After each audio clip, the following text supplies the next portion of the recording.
the town signing up with a electricity supplier for the residents to save some money on their monthly power bill. I'm Al Rosetto, I'm the chair of the Energy Committee, and that was formed to work our way through the process of getting signed up for this.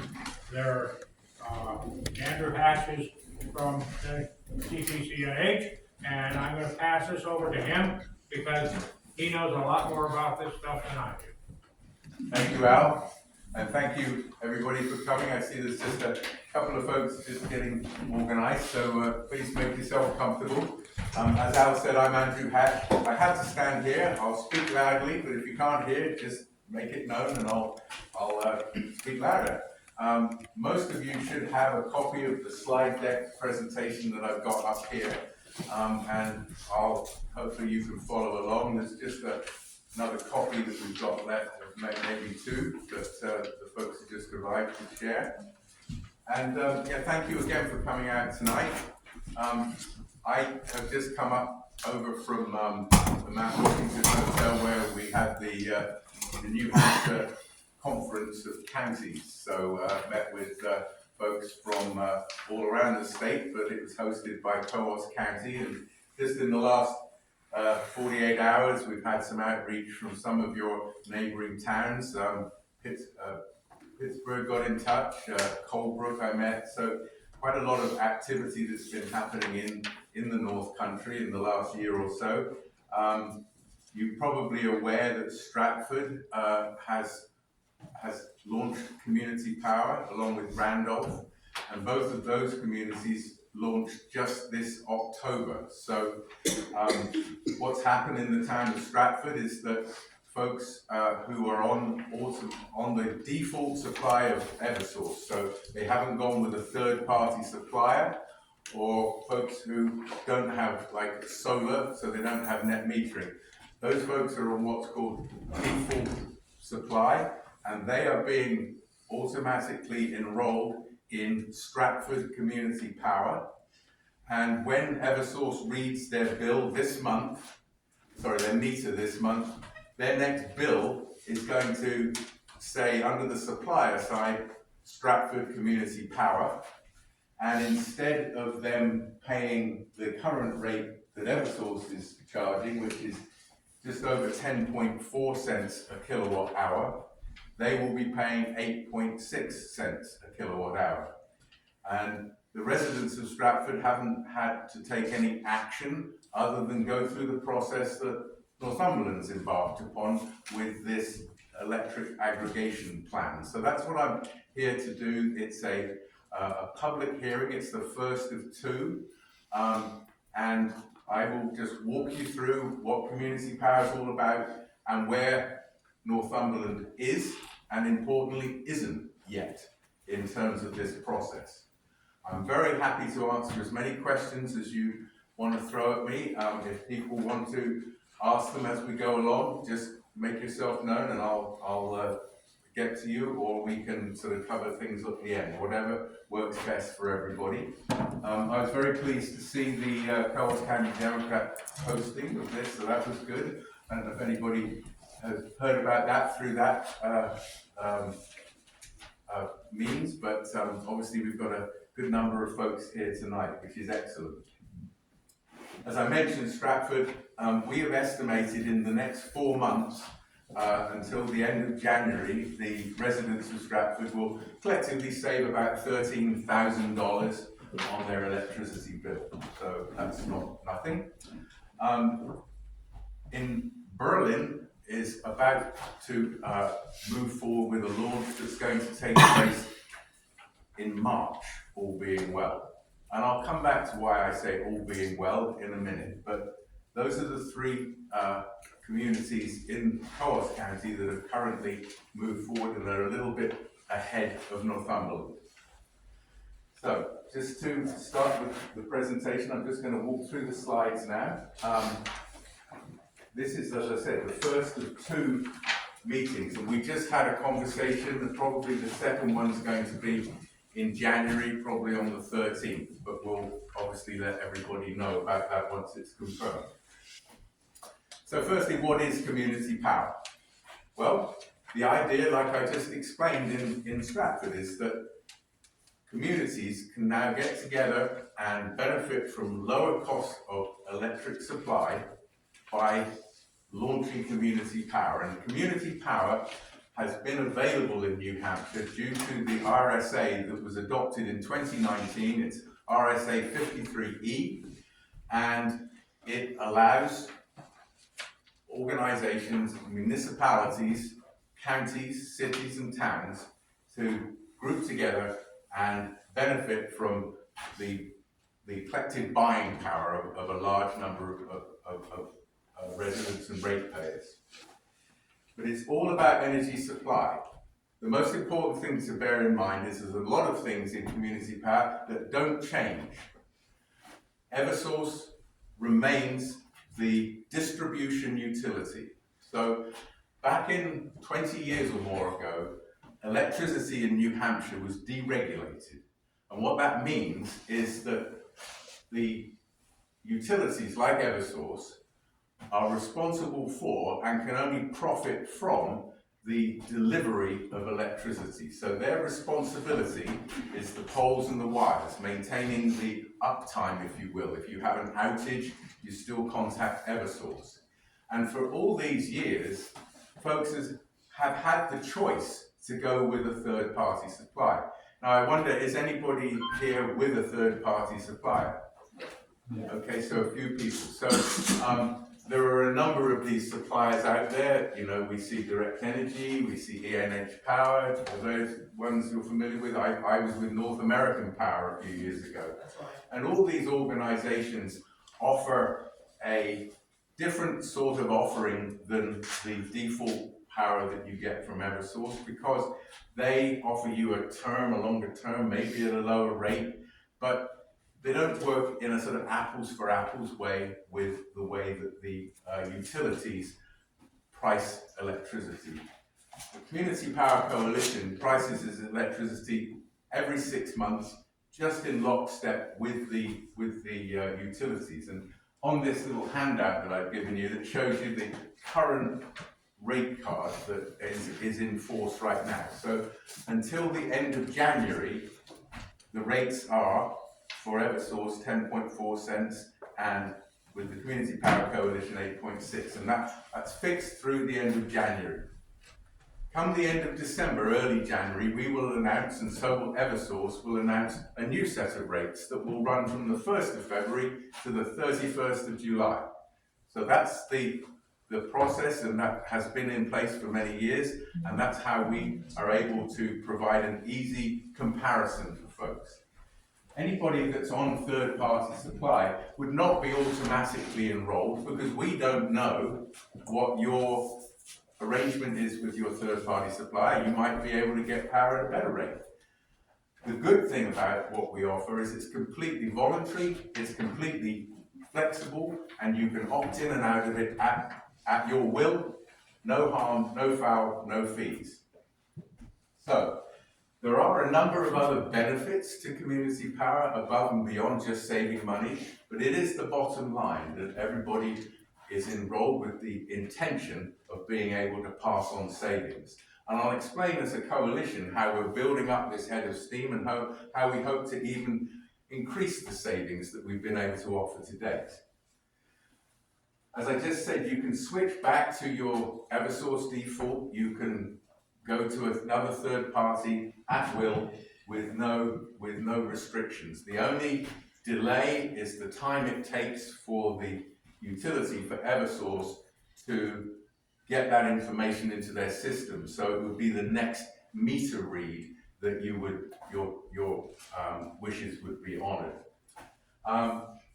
It's also a program that is run without cost to the municipality and without any financial exposure to the municipality. So the only revenues that community power receives are those rates that are paid by the participating ratepayers. So I'm touching on a little bit more about the benefits of community power in a few minutes, but we've got local control, meaning that the community of Northumberland can take control of its electricity and have more say in how and where it's procured. The lower costs are passed on to the ratepayers, and folks don't have to go to the time, trouble and effort that the people in the room tonight have had to go through with finding out about the rates, competitive rates, and enrolling directly in them. Because as I said, the concept here is what we call an opt-out program.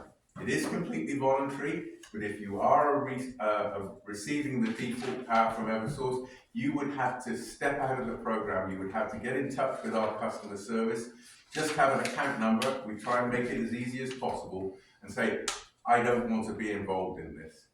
And we would be perfectly happy with that, and we would not continue to bother you. You could at any time go opt back into the program at will. The clean energy piece is something that is another option, and one of the things I want to make clear tonight is it's Northumberland Community Power. It's not the Community Power Coalition of New Hampshire's idea of what that means. It's you as a community that decides that. And what we're here to do tonight is to allow you to understand what we have to do to assist Northumberland in launching community power, if you so choose, at your town meeting. So the step that's been taken is that the Community Power Coalition have provided your Community Power Committee that's been created by your select board a template community power plan.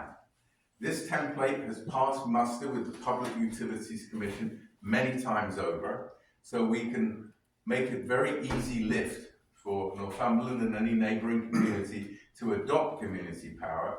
But there's a number of aspects of this plan that I am encouraging your committee and the folks here tonight to have some input in, to make sure it's your plan and what the will of the people of Northumberland. What I mean by resilience and innovation is getting a little bit further out as to where and how this can assist folks. If it's the interest of the town of Northumberland to simply do nothing, save money, I'm kind of kidding, but that's the basic offering of lower cost, and don't wish to involve yourself in anything more, that's fine with everybody. But there's a lot of folks who have been involved in creating and building the coalition that have got some much bigger ideas about how we can help to allow people to take more control over their electricity. A good example of that is that, regrettably, I suppose, the utilities such as Eversource are investor-owned utilities. Their number one job is to ensure a guaranteed return on investment to their investors.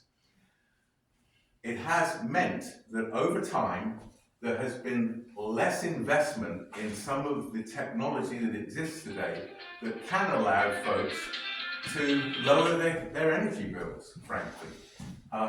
I don't know if people are familiar with the term time of use rates, but it's a lot in the news right now. But the kind of meter that is installed by Eversource does not allow typically a time of use rate to be offered.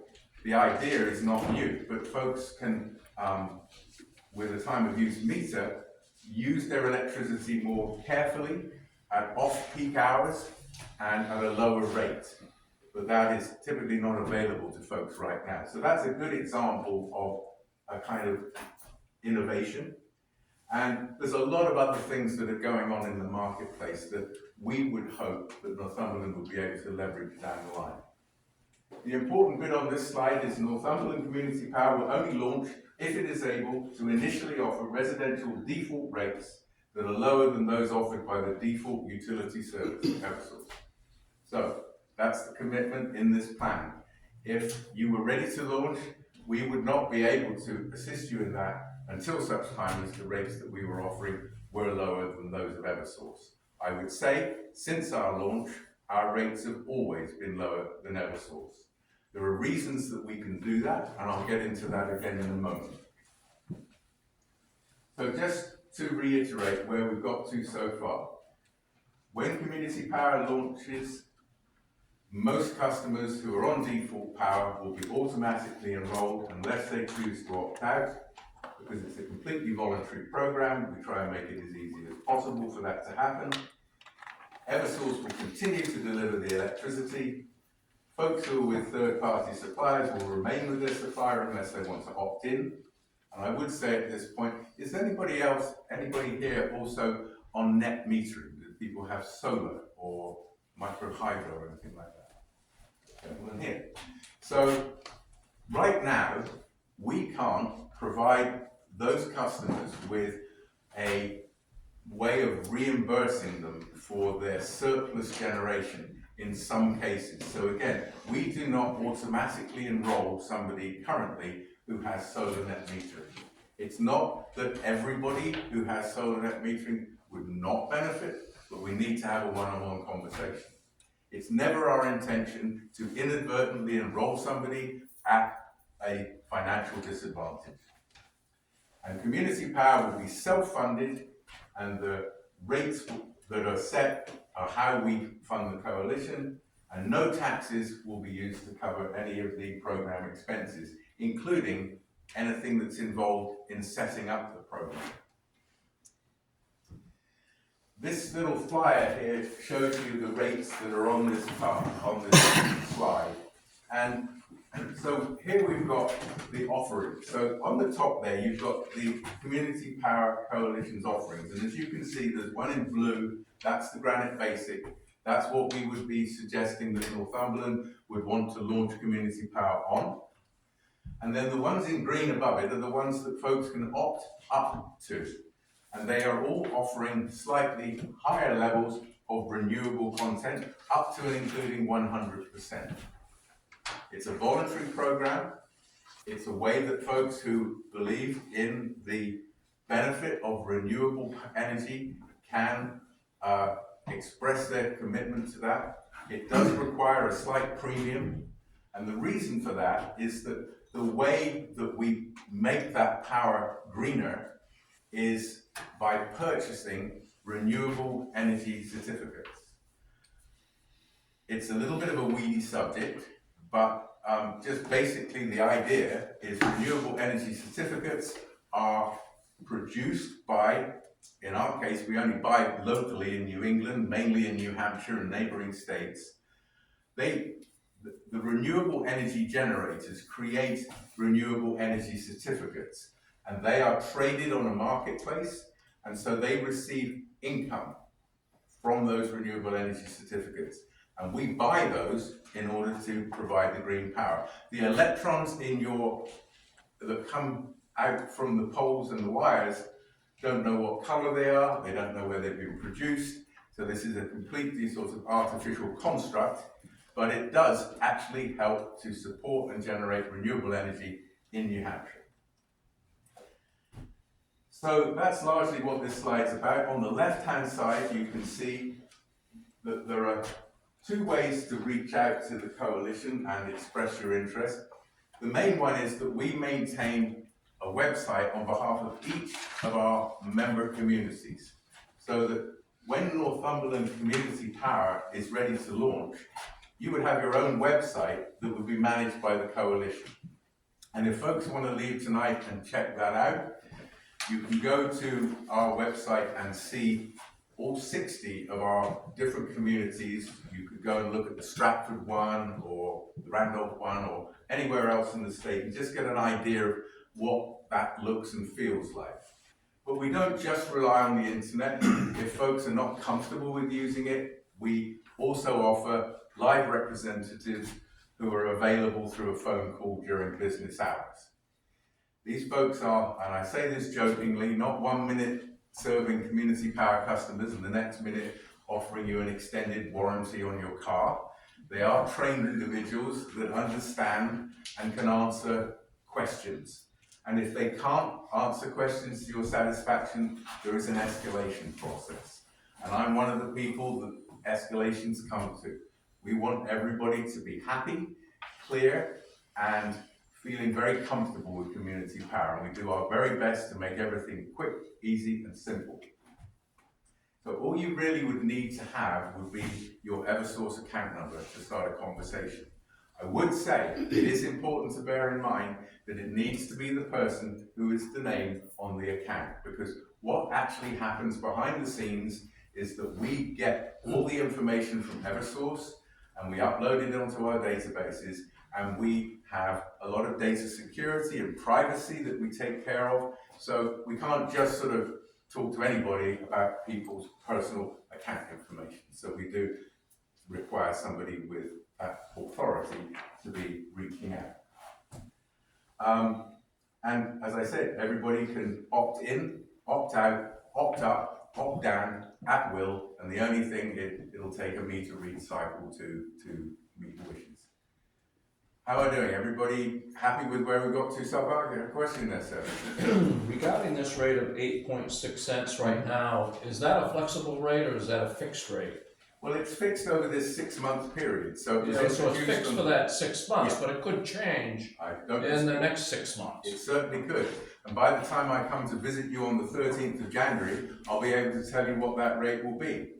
What will also happen at that same time, as I explained just before, is that Eversource would have gone through the same process. And Eversource will announce a rate sometime in the second week of December, I believe.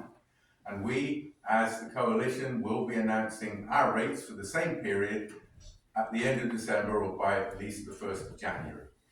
What we do is provide these kind of flyers. So what would happen, and what happens with all of our communities that are operating, is that these flyers are sent to the administrator of the town, and the anticipation is that the select board and others will make sure everybody knows what the new rates are coming. Many people are not particularly familiar with this rate cycle, but it's been going on for a long time. We do our best to make sure everybody is crystal clear on what the rates are, what the difference will be, what the savings will likely be for folks. As you can see on this chart here, there's some estimated savings on the right-hand side. So basically right now, for what we call an average customer, now you know maybe what your average consumption is, we take 650 kilowatt hours a month. It's a kind of standard that's used for comparisons by the utilities. And so if you were using that on average, you would be saving about $10 a month over the unital rate, actually $12 a month, I should say right now, 68 and 56 with the coalition. So that's what we try to do. We try to maintain transparency and give people plenty of warning, because the new rate period, although it will be announced at the beginning of January, won't come into force until the 1st of February. So everybody will have 30 days notice or more and understand what their options are. And as I said, if the rates were not where you wanted them, no harm, no foul, you could go back to the Eversource rate if that was the case. I will show you in a chart in a minute. We have not so far failed to get a reasonable discount from Eversource, except that last period, up to the 1st of August, Eversource had announced a rebate to you. I'm not sure if you received a direct marketing piece from Eversource, but everybody in the state on a residential rate received 1.5 cents reimbursement. So Unitil and Liberty and the New Hampshire Electric Co-op were all up in the high 10s, low 11s. Eversource came in with 8.2 cents a kilowatt hour, which included this rebate. We beat that rate, but only very marginally. But that was a somewhat artificial circumstance, and we don't anticipate that happening again. So the process of enrollment is after the process of adopting community power. So if you take Berlin, for example, if they're going to move forward, and back to this gentleman's point, if we announce the rates in January and the rates are going to be better than those of Eversource, Berlin will launch community power in March. And what will happen is in mid-January, every resident in Berlin is going to receive something that looks a bit like this, which is a public information letter, an enrollment letter that goes out to everybody. We try and give everybody as much of a heads up of what's happening, that nobody's caught unawares. And it goes into some detail about what's happening, explains some of those things I've explained to you tonight about exceptions to enrollment, and says if you're on regular default power, unless you take action in the next 30 days, you will be enrolled in this program and you will save money. Here's how you get in touch. Here's how you can find out more. And here's all the information about environmental disclosure. Something I'm happy to talk about, but it is a mandatory requirement that we get into some of the details about the procurement of renewable energy. It's something that Eversource also is required to do. As I said before, we have renewable content that is up to 100%. The basic minimum in the state this year is 24.3% renewable energy. Next year, it will go up to 25.2%. So that, unless there's any change in the legislature, will flatline indefinitely.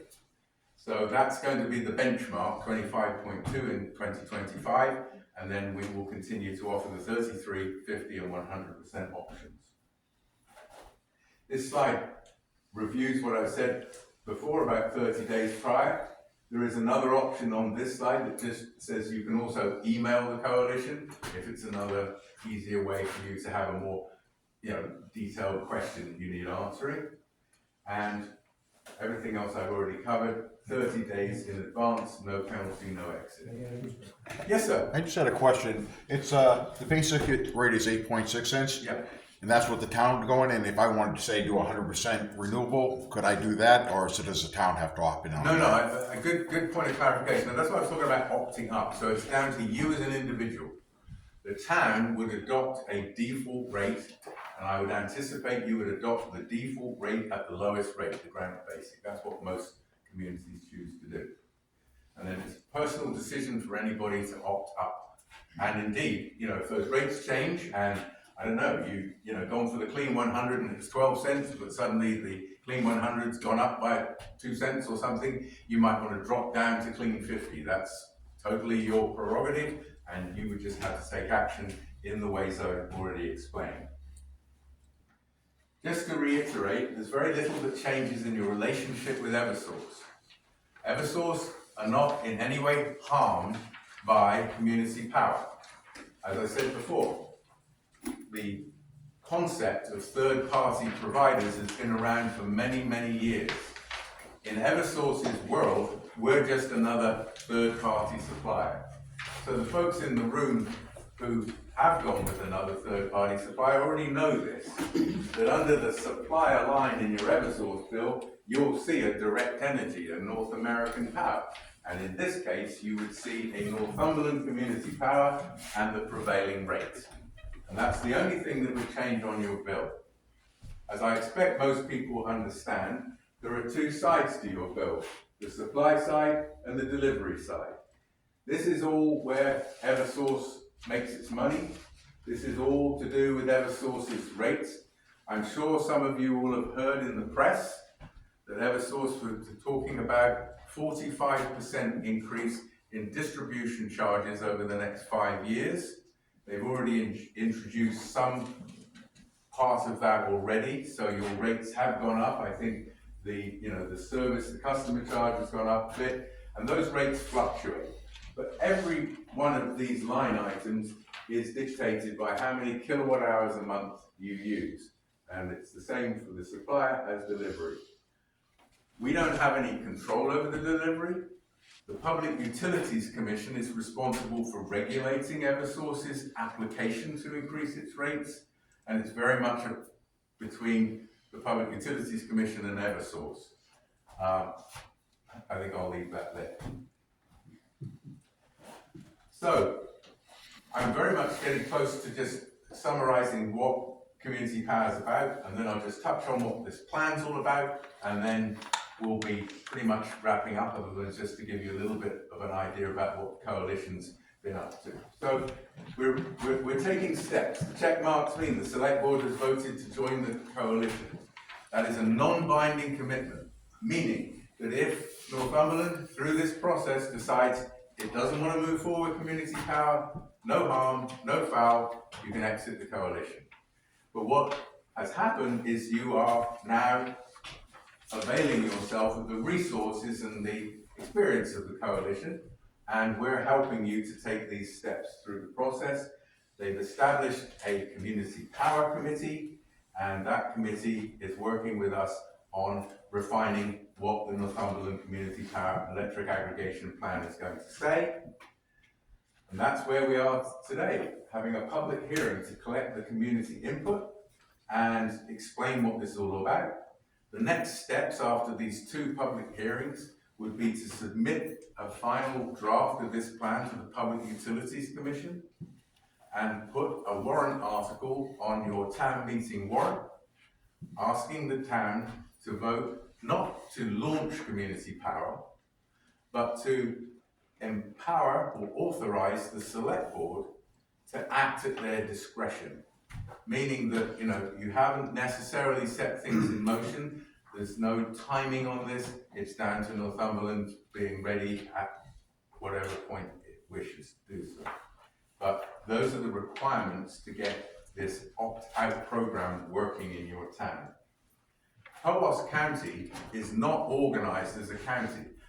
There are 4 counties currently in the state that also have an electric aggregation plan, and folks in those counties can actually opt into that program irrespective of what their town has done. But that's not the case and not the opportunity in Coos County right now. So, the electric aggregation plan. I apologize, these slides are about as dry and boring as the electric aggregation plan. But I'll just run through it quickly. I've covered most of this already. The select board has created the committee under the rules of RSA 53E. The electric aggregation plan explains how the plan works and how it meets the minimum state requirements. And we're involved in the 2 public hearing process right now. It's quite simply a plan that checks all the boxes based upon the RSA. We've had over 60 of these plans approved by the Public Utilities Commission. We are always refining and trying to just update some small things, but fundamentally nothing really has changed. The Public Utilities Commission care about one thing primarily, that you have said we want to launch an opt-out program, because that's just an important decision and it has important impacts. And they want to make sure that everybody has gone through this process thoroughly and that everybody is on board with this. It deals with the concepts of net metering. I touched on some of the challenges we've got, and anybody who wants to go in the weeds, I'd be happy to do so, but I want you all to be able to get home tonight. But there's a lot going on at a legislative level and a regulatory level about net metering. Load serving entity services. So right now, the coalition is not able to buy power at the highest level. So we have to use intermediaries who take a profit from it. So we can't pass on the very best rates that we could acquire if we were this load serving entity. What we're trying to do, and it's going to take years, is get our balance sheet up to a point when we can become a load serving entity and pass those savings on to our ratepayers. But that's a process that's going to take years, not just overnight. But we've been making a lot of progress on that, and we very much hope that as our group grows, we'll be able to achieve those goals in the near term. And then we get into customer data protection. We keep a very careful separation of our community plans and our community programs and the customer data behind the scenes. We don't share the data about your use of your electricity with your electric aggregation committee or your community power committee. We keep that separate because of data and because of privacy. We also don't get mailing lists. If you're interested in community power and what the coalition's up to, we encourage you to sign up for email updates. But we don't have that data to share, and we're not going to use that to direct mail you or sell your information to other third parties. All of these are things that we would always want to do, but they're also required by the law. So, defining the goals and objectives, that's the one that I particularly reference in this plan, that it needs to be looked at by Northumberland and decide some of these suggested goals and objectives of other communities that we've provided, they do or they do not meet those of Northumberland, and that would be edited to your satisfaction. It explains how the coalition works, all the governance, all the guardrails, all the things that we do to make sure that we are operating a robust organisation. And it is making sure the town meets the minimum statutory obligations of providing what is called universal access, and making sure that these environmental minimum are met, these environmental disclosures. The plan does get into, as I said, how net metering is going to be managed. And the other thing, and I think it's important to bear in mind, the electric assistance program that's available in the state for folks who are on low income, that's not affected by this program, other than those folks will be enrolled and can benefit from the savings of Northumberland Community Power. So they're not forced to stay with the utility, and they can get their benefits through the cap agencies that administer these things. And other than that, the plan does not tie the town to a defined course of action, and it does not impose any financial liabilities or financial outlay to the town. In fact, again, the law and the PUC rules expressly say the town cannot spend any significant sum of money. You can't really spend any money on doing anything other than perhaps review of contracts, the cost of a lawyer or something of that nature. We take care of all the mailings, all of these that are sent out, and we recoup that cost through the revenues received later by the participating ratepayers. So there's just a couple of little slides about the coalition, and then we're done. We created the coalition in 2021. As I said, the law was passed in 2019, but it took until 2023 for the Public Utilities Commission to finish all the rules. So quite a number of our founding members, the ones in the green, no, I beg your pardon, in the blue without the red line around it, those are the ones that have launched and have been operating for quite, some time. We launched the first group of 12 communities in April of 2023. We had a couple more that launched in the fall of 23, and then this year we've had a launch in March, we've had a launch in June, and the ones with the red outline are the ones that launched in October, including, as I said earlier, Stratford and Randolph. Along with that, we've got the ones in green who are planning, and that's Berlin, that's Shelburne, that's Dalton up there. Am I doing all right with my geography? I think I'm okay, good.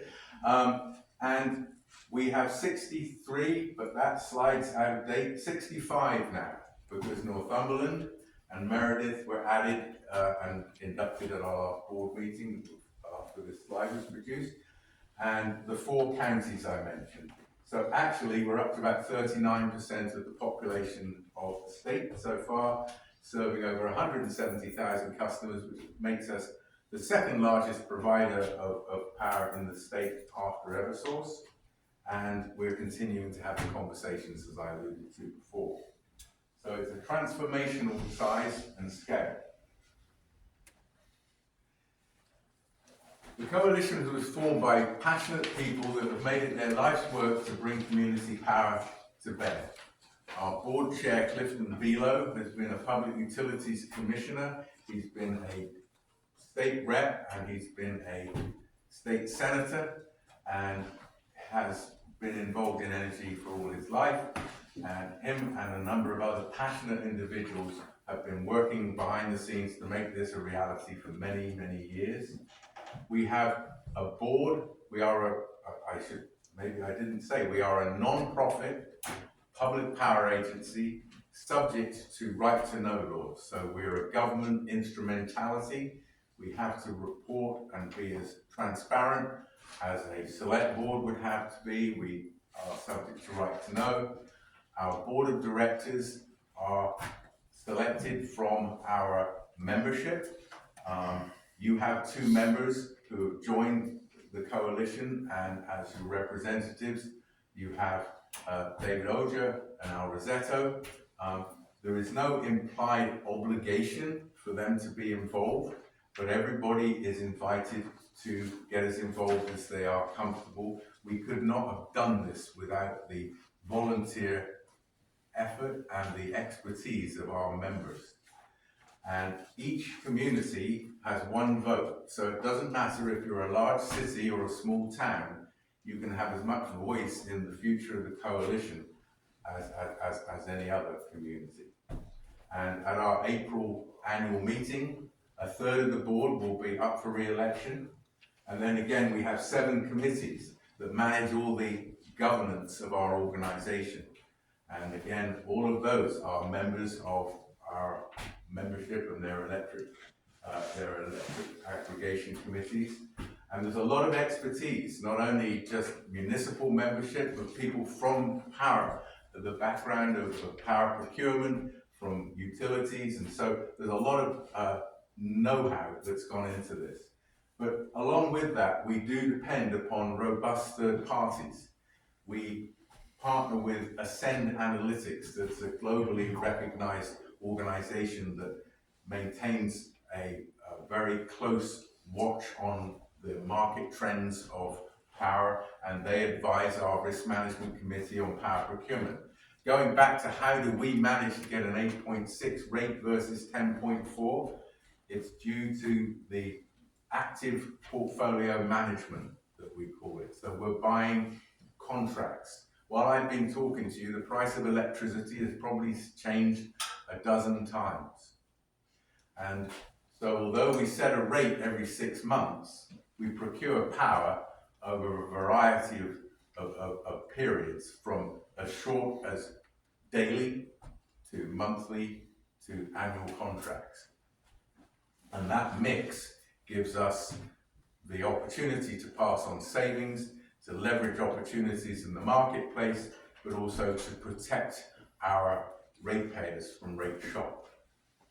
And the other back end, the Calpine services, I mentioned that load serving entity. They offer those services, but they also offer us our customer service folks. Calpine manage what is called as a national concept, community aggregation, which is community power programs across many states in the United States. So that's pretty much it. If anybody has any more questions, I'd be happy to ask. Yes, sir. Has there ever been a time when the coalition's rate has been more than Eversource's rate? No. It's always been lower. Yes.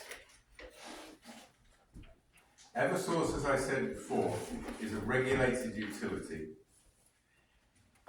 It cannot, by statute, profit from the procurement of electricity. The idea of default electric supply was that, 20 years ago and more, when deregulation happened, is that you would come to town and you would need to get hooked up with your electric supply. In Northumberland, it's only 1, but in some towns, there's 2 or maybe 3 utilities. But whoever serves you is your only choice. If you have 3 utilities in town and the co-op's down the road, you can't say, I want to be a co-op customer. You have to take it or leave it. You can either go it alone and be off the grid, or you get connected to your assigned utility. The grand bargain was that in return for an effective monopoly, the utilities were not allowed to profit from the procurement of power And in fact, we're divested from the production of power. And that goes back to what I said at the beginning.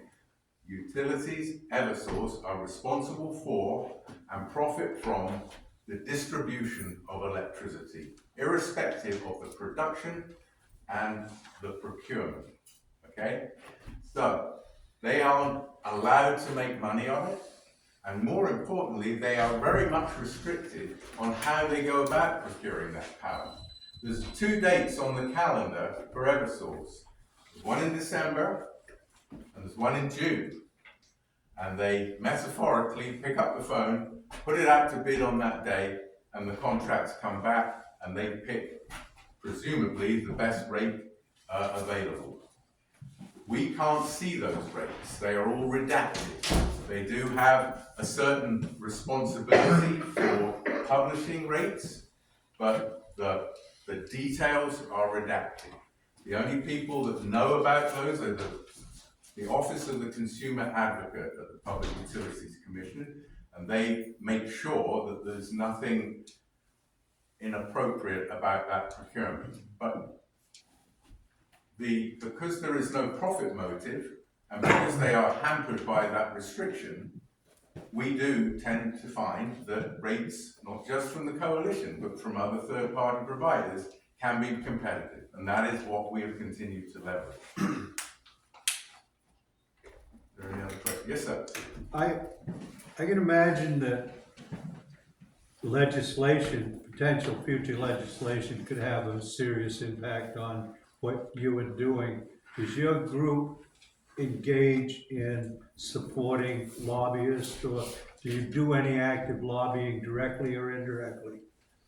Well, obviously, lobbying is a bit of a sort of emotive word. We definitely have a director of regulatory and legislative affairs whose responsibility is to intervene in conversations both at the State House and at the Public Utilities Commission to represent the interests of the members of the coalition. And an example of that is this net metering conversation, to be quite honest. But yeah, I mean, I don't want to in any way sugarcoat the fact that, you know, we have got a crystal ball that we can see every eventuality. That's why we cannot make a cast iron guarantee that every time the rates are published, the coalition can guarantee they will be lower. I can tell you how we achieved it up to now. I can, obviously, it doesn't take, you know, a great leap of understanding that it would be not in the interest of the coalition to fail in that endeavor, but we can't guarantee it. It could be that day on the calendar, rates are so historically low that the utilities are able to procure power on that day certain better than we've been able to do with all of the sophisticated management of power procurement. And that day may come. However, if that day does come, there's 2 things that's going to happen. You, the residents of Northumberland, will have 30 days notice that those rates are going to be slightly higher, or whatever they are, and you can act in the simplest way possible by opting out. You can also, as a town, if this is something that is just not working for you, all agree that this was not a good idea and we'd like to step out. And there is an exit strategy that's articulated both in the plan and, more importantly, latterly, when you get involved in the contracts that are to do with power procurement. There is only one condition to that, and you have to give notice to the coalition so that no other community in the coalition will be harmed by your action. And that is reciprocal. So what I'm saying is you don't want to join a coalition where something that happens in another community adversely affects Northumberland, well, nor do we want that to happen the other way around. So there has to be an orderly exit. I'm not making any sort of suggestion that this is not a contract, but it's one that is exitable as long as we can just take care of unwinding all of the power procurement that we've done on behalf of your community. It's purely hypothetical because it hasn't happened, but the methodology to make it happen is all written into our rules and regulations. Is that sufficiently helpful?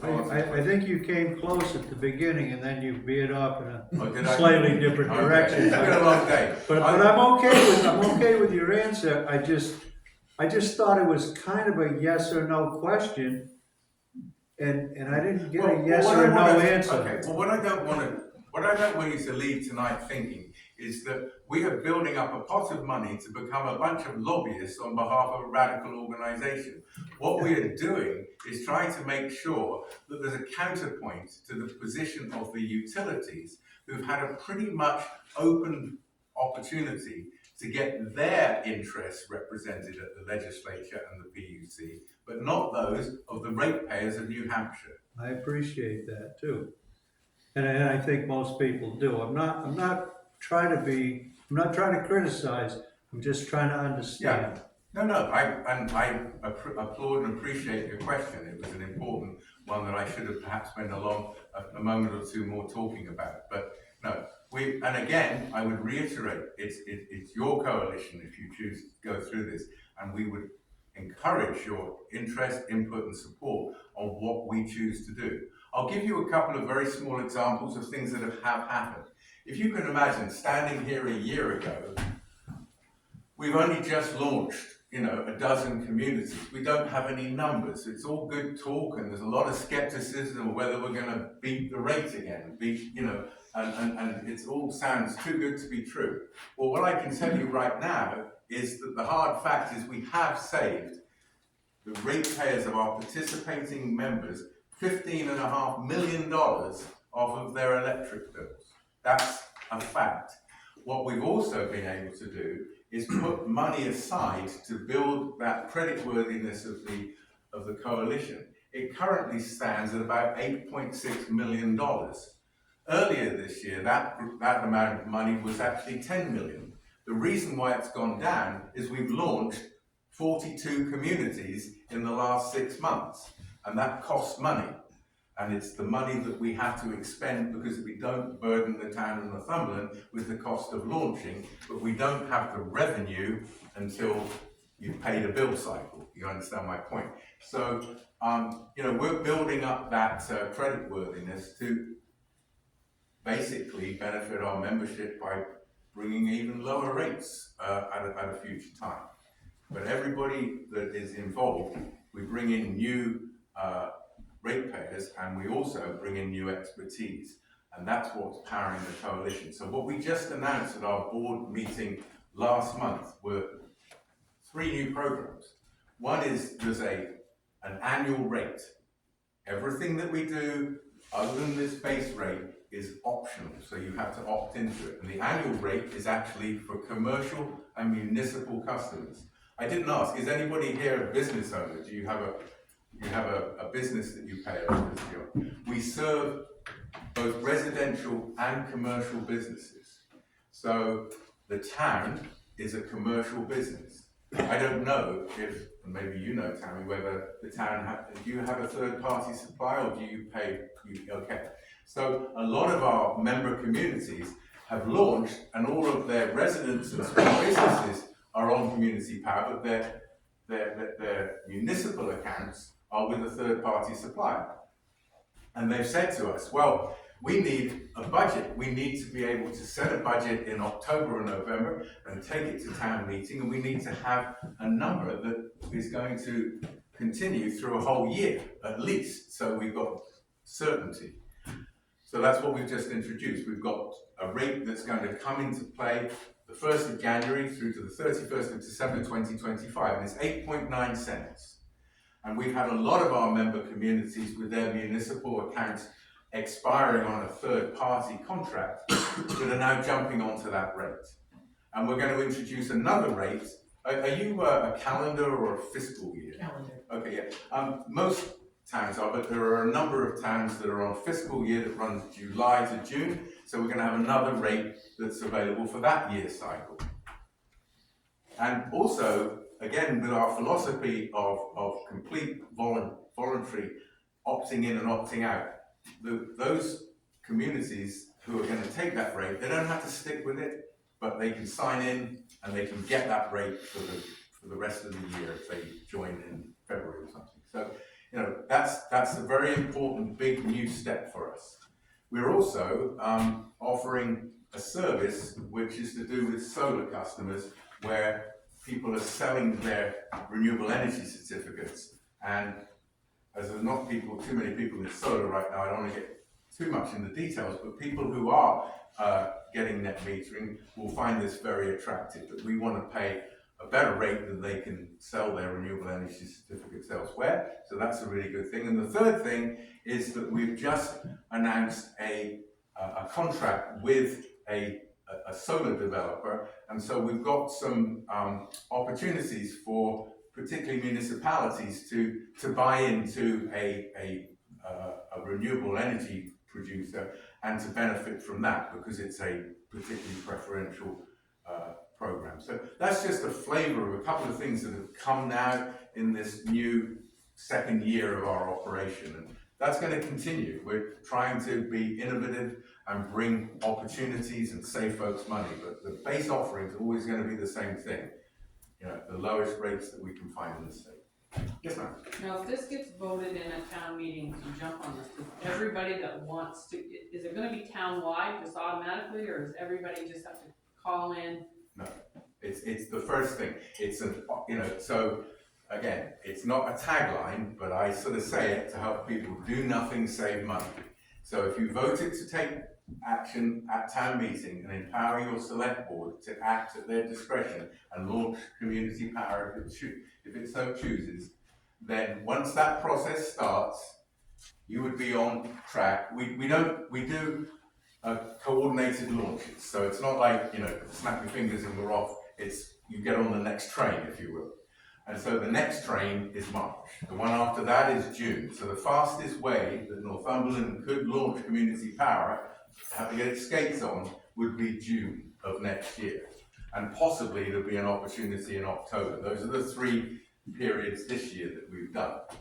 People would be sent one of these. Everybody who's a ratepayer of Eversource in Northumberland would receive one of these, noticing them that you are invited to come to a public information session, and you'll have the pleasure of having me back, and I'll drone on for another hour or two about this, but you'll hopefully all be very clear that you've got until X day, within 30 days, to make a decision that if you don't want to get involved in this, to opt out. But unless, and I think you are on a third-party supply, or if you are on a solar, you will be automatically enrolled in Northumberland Community Power with no action required on your behalf. Yes, I'll come to you. The only thing that's really throwing me off here that's pretty sketchy is you keep bringing up an entity, which is the select board. Mm-hmm. Pretty sketchy out there. Okay. So what do they have to do with this? Well, only it's, well, I'm not talking personalities, I'm talking civic structure. You, in the town of Northumberland, are organised with a select board, and they are your governing body. And you, the voters, are your legislative body. And the law says that the legislative body has to adopt an electric aggregation plan by warrant article at town meeting. It could be your regular town meeting or a special town meeting, but it has to be a town meeting, and by a simple majority vote of that meeting, the typical warrant article is worded to say, we, the voters, empower our select board to move forward with the launch of community power. It's just the way that, you know, the civic structure works. I don't really want to get into the personalities and your concerns on that, but that's how it works. I could be happy to answer. This gentleman had his hand up just before, if I could help. Yes, even though hypothetically, if the town accepts this in our town meeting and they want to move forward, on the same token, isn't it also up to the individual as to whether or not they want this power or not? I mean, Absolutely. we can, even though they accept it, Yeah, we can still opt out of it if we want to. absolutely. And we strongly encourage that. If you're not comfortable, we try and make it as simple as possible, which is, like I said, have an account number and contact our customer service folks. No harm, no foul, and we will never bug you again. I mean, I'm not being disparaging, I'm saying we don't want people that don't want to be involved to feel that they are being forced into anything. That's not what we're about. Yes, ma'am. Okay, so you just explained that to me and I appreciate that. It was a good presentation. Say if I sign up with North American Power again for another year. Mm-hmm. If I opt out of it, say in June, and this all moves forward, then it's gonna cost me $10 a month. ENH is $100. If you opt out of it, and if you sign up for a year, you stay for a year, you're gonna pay to get out of it. So say if I don't opt to go into this, say in June, Yeah. I could wait until the Anytime you choose to get back in touch and change what relationship you have, whether you want to, like I said, opt up to a higher level of renewables or get into the program even if you haven't been able to before because you were in a contract with a third party, absolutely, just a phone call away. Got another one unless somebody else has. Go ahead, Eric. So basically, if at the warrant gets passed, the select board approves it, then it's up to the individual and the town no longer has anything to do with it. The town's just part of the co-op now. And the select board doesn't manage the electricity or anything like that. Right, no, that's a good point, yeah. No, there's, again, I said earlier, I mean, financially there's no burden, but Tammy would be very, very happy to know that there's no anticipated administrative burden to the town. Now, I would say, you know, some of our towns are very involved and they are getting involved in all sorts of things. One of the things I forgot to mention is an option for all of our members is that they can actually create their own rates in addition to these rates. And it can be providing a little bit of a local income for maybe energy efficiency upgrades and things. It's not common, but there's a few communities that can do that. So that's what I made to the point. It's Northumberland Community Power, not what we, the coalition, believe. It's very much locally managed and locally owned. But the involvement in the process and the burden of doing all the work is on the coalition, and it's nothing. There's no burden to the town or financial exposure. Yeah. All right, I've got another one. This is, I'm just listening to everything, and this is what I'm concerned about. Eversource has said their rates are going up. So a lot of people just pay Eversource for the supply and delivery and whatnot. No matter what, Eversource, we can go away from Eversource, but no matter what, they want their same amount of money. So then we send them a tax bill. The town will send PSNH, Eversource, whatever, a tax bill, which comes out of our wallets anyways. Are they gonna be mad at the town if we do this? Because, I mean, they file for an abatement and take the town support as is, which it just, you have to pay your legal fees.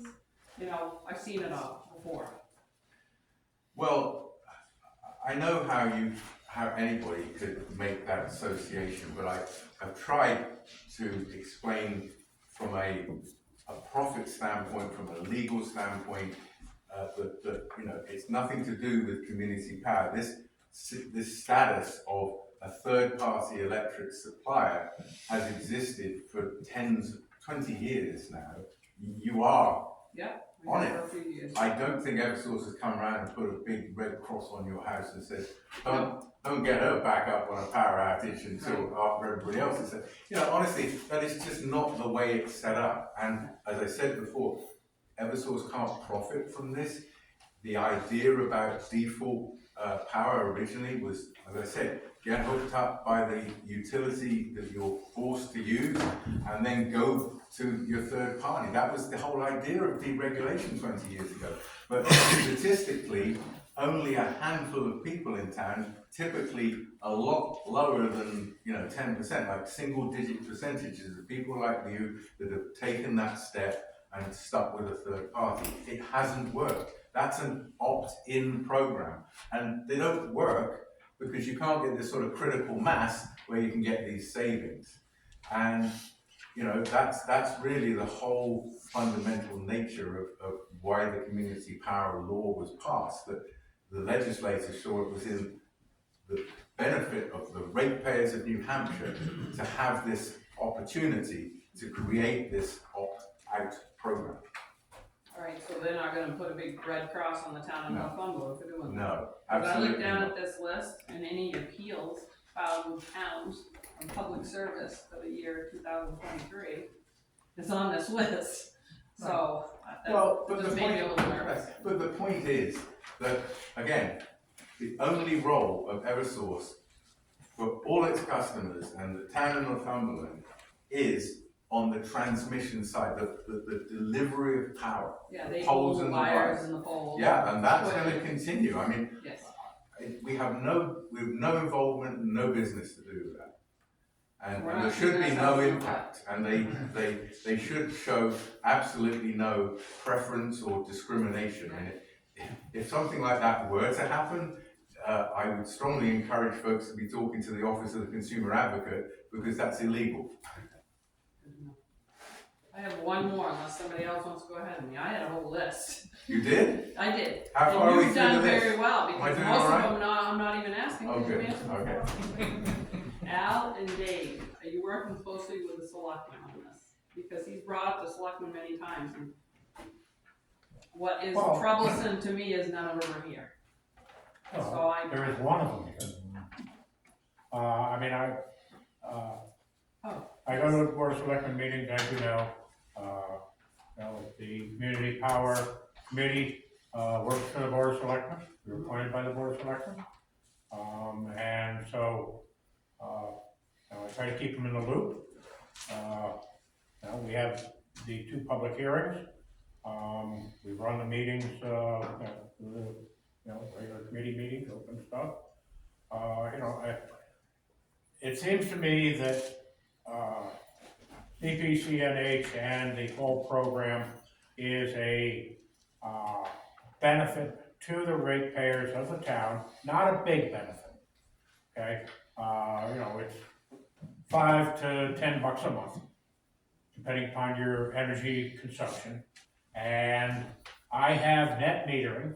I've got no dog in this fight.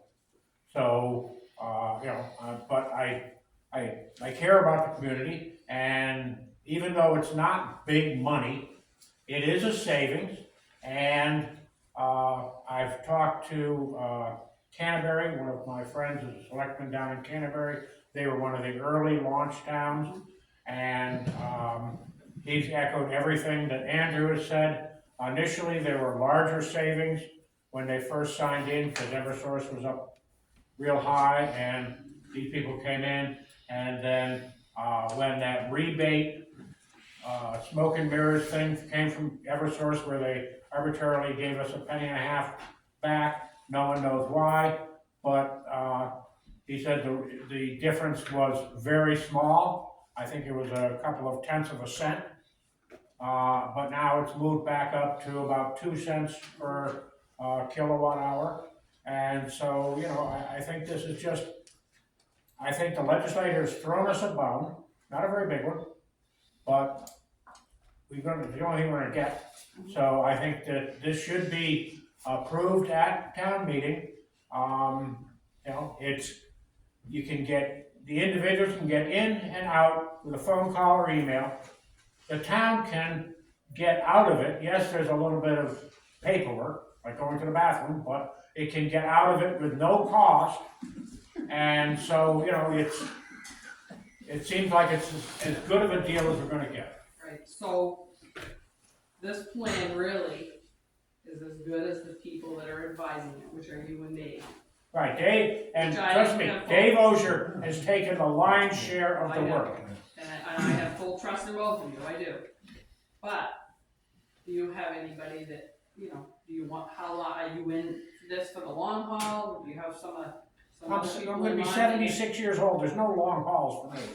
I'm 60, I feel the same way, Al. So Min, one of the select meetings, I don't think you were here, we did present all this to the select board, they looked at it, they approved us to go to the next step. Yes, So it's David and Al have taken the lead on it, Yes. Sheila and I are also yeah, in the committee as well. So we've been I feel pretty comfortable with all this. you're young You know. like me too, right? Yeah, I said, you're young like me. Yeah, I I just- think it's a great idea. I just mean, wanna it make does- sure if they- It can't hurt, people can, they don't have to do it if they don't want to, nothing will change for them. There's an opportunity for people to save, yeah, like it's maybe $10 a month, No, that's, you know, that's what I saw. over a when I year or was two, in that could be a lot of money, you know? So it's an opportunity for the town. I saw a display at a meeting I was at, and it happened to be North American Power, and this is very similar. It is, What and I jumped in to try it, so. I'm glad that you've been happy with the third-party supply, and I'm not here to disparage the vendors of third-party supply. I will tell you that when we get to the point of public information sessions, we often encourage folks to bring their electric bills along. And, you know, for what it's worth, I have seen some abuse from third-party suppliers where you're brought in either on a teaser rate or you haven't been diligent and your contract expired and you were on a floating rate or something. I'll never forget a lady in Atkinson who said, I'm not sure if I'm on the community, you know, on the third. She was being charged 24 cents a kilowatt hour, you know, this year. Now, 24 cents a kilowatt hour, probably when she signed up, was a little cheaper than the prevailing rate of the utility, but times change. And that's why, although we are considered to be a third-party supplier in the eyes of the Public Utilities Commission, we have to post our rates on the New Hampshire Department of Energy site, and you know you would see them along with North American Power. We are lower on aggregate across the board. The bit that is important is that it's on you to keep an eye on your contract with North American Power. Now you're diligent, but 90+% of the folks aren't. And those are the people that get messed about by that. There's another word I was about to use, but I won't. And, you know, I get quite upset because it's people that are probably least able to afford that abuse. And it's perfectly legal, which is even worse. Now, we, as the coalition, are self-governing. And so it's in our interest to make sure that you, the ratepayers, are kept up to speed. Back to your point, sir, about, can the rates go high? They might, and if they do, you'll know about it way ahead so you can take action. That's not what we're about, duping people. We want to save folks money. And although it might be $10 for each of us, Stratford is not a large town. I don't know how populations compare with Northumberland, but $13,000 in 4 months with no action required than just to approve this program is not chump change, is it? No. And we're only going to get better at this. Yeah. Right, and I signed on in North American Power because nobody else had done it around here, so I was maybe. I'm the retired town clerk here. I watched over the town for almost 20 years like a robot. And I'm asking you all these questions because there's not a lot of people here. And if I'm for it, people are gonna hear about it. And if I wasn't for it, and you made a very good presentation and answered the questions very well, so thank you. Thank you for saying. Anyone else? Otherwise, I think we could close. All right, Andrew, let me just clarify one thing. CPCNH is a 501c something corporation, but it's a municipal corporation. Okay, explain it to me. What I'm saying is, the town of Northumberland is part of Androscoggin Valley Regional Refuge Disposal District.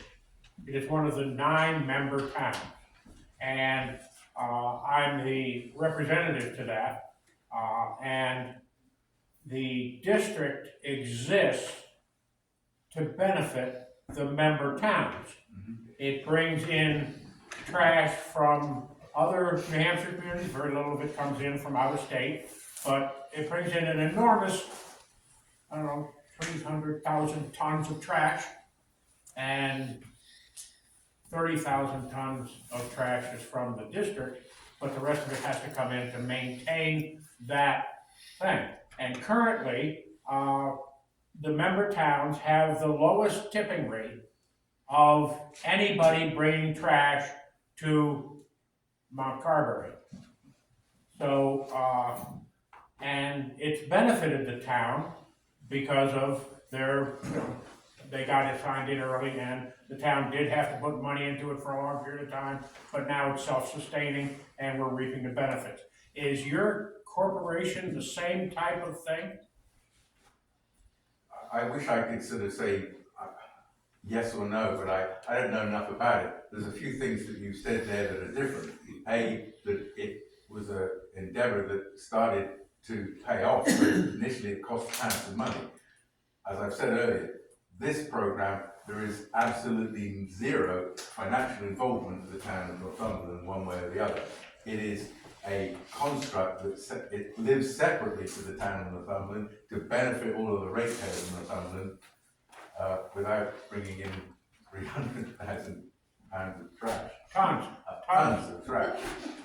Okay, sorry, you put me out for a bit of a loop here because No, what I'm saying, not the CPCNH is, first principles to benefit the member towns and the citizens in the town. Is that a correct statement?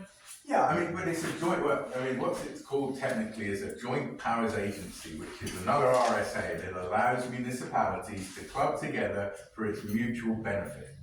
So we're like a buying club, and that's not a bad analogy.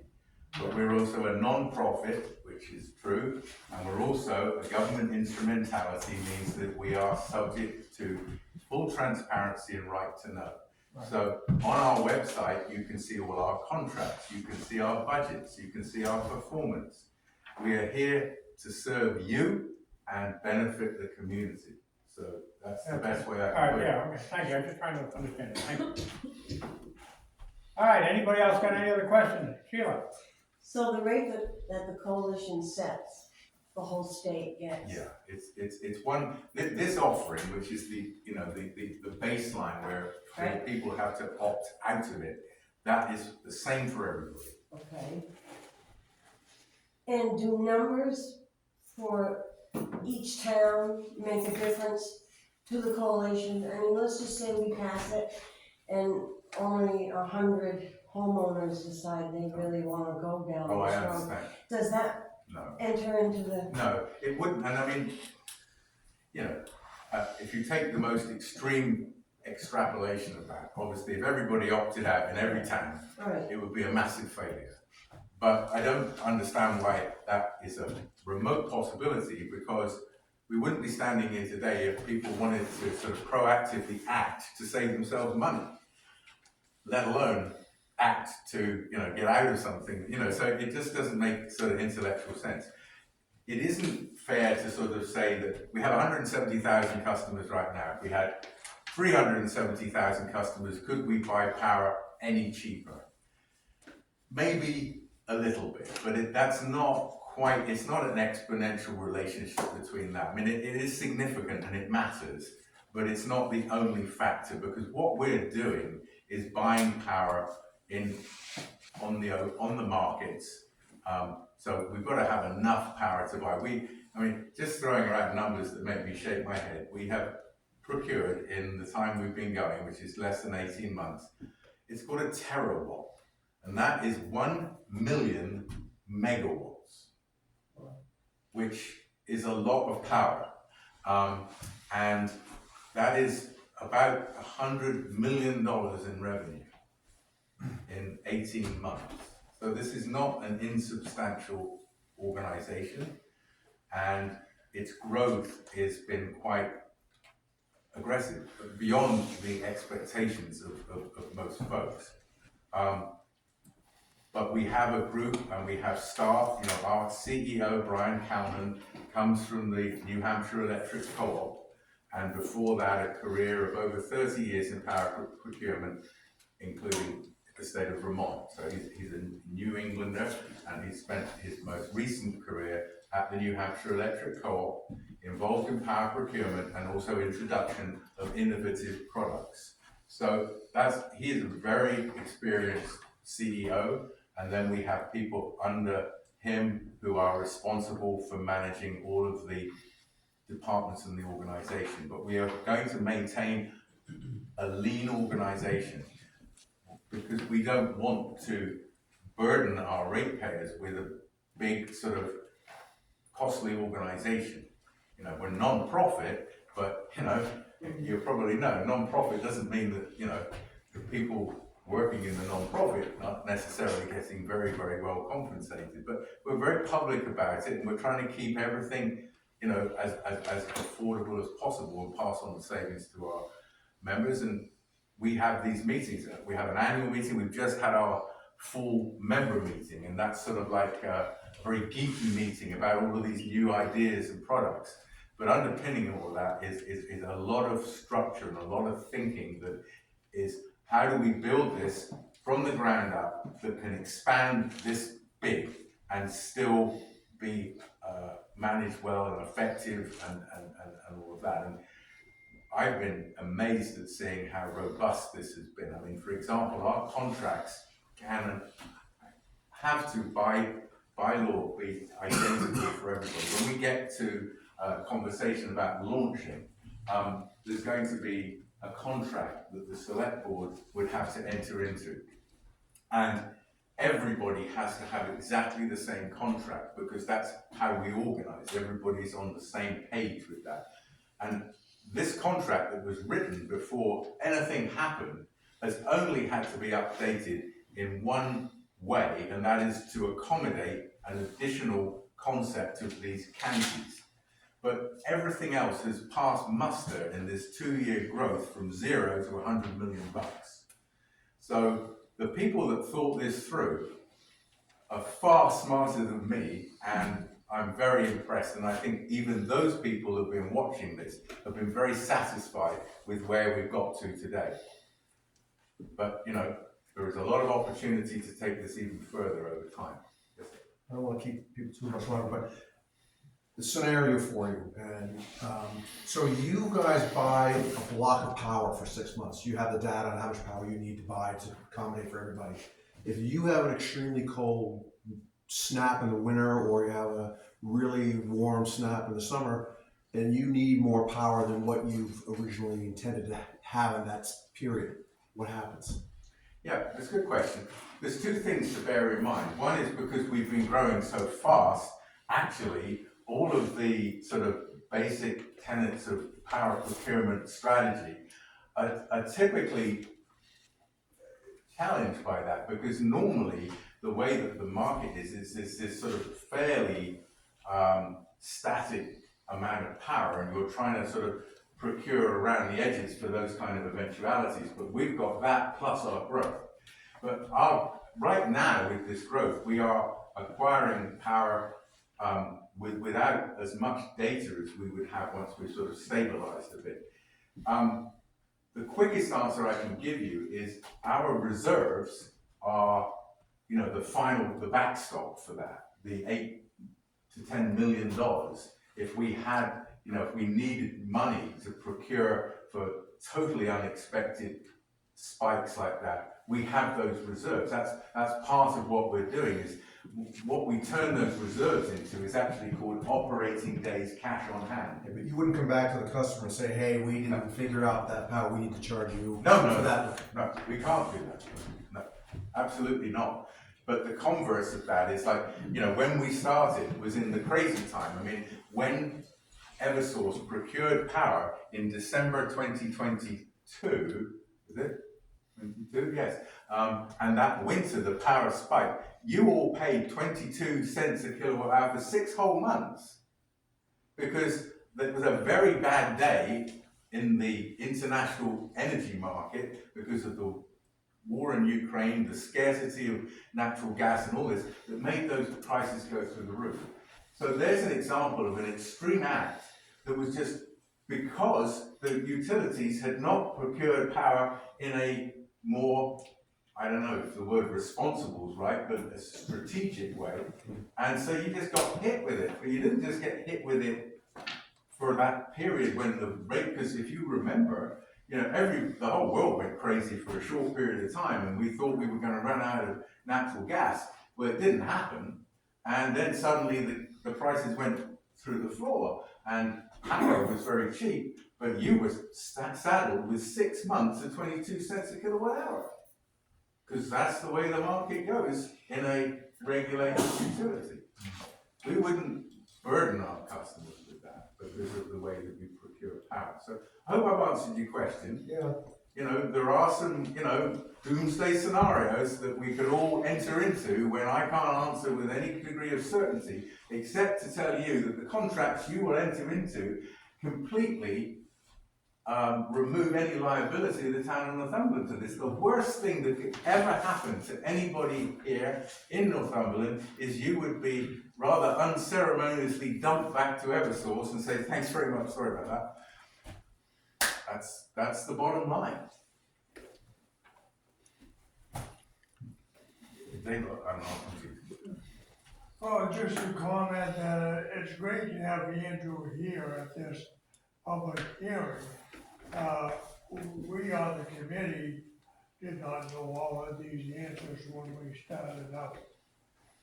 We had an idea that there's an opportunity, and we wanted to explore it. So this has been very beneficial. Andrew, thank you so much for your expertise.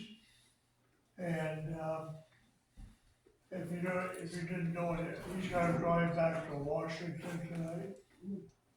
DC? Washington, New Hampshire. The original Washington. One more question over there. Yes, sir. So just basically, you're able to provide a lower rate because you're not trying to provide money to shareholders and being responsible to shareholders like Eversource is to make a profit. It certainly has an impact, that is one of the things, but we can offer the price because we're not hampered by their procurement requirements, that we just pass along what they get on a date certain. We can procure power actively all the time and pass that along once we set the rates. So thank you all for coming. You've been amazingly attentive. How time flies when you're having fun. It's 7:30. Surely you have something better to do tonight.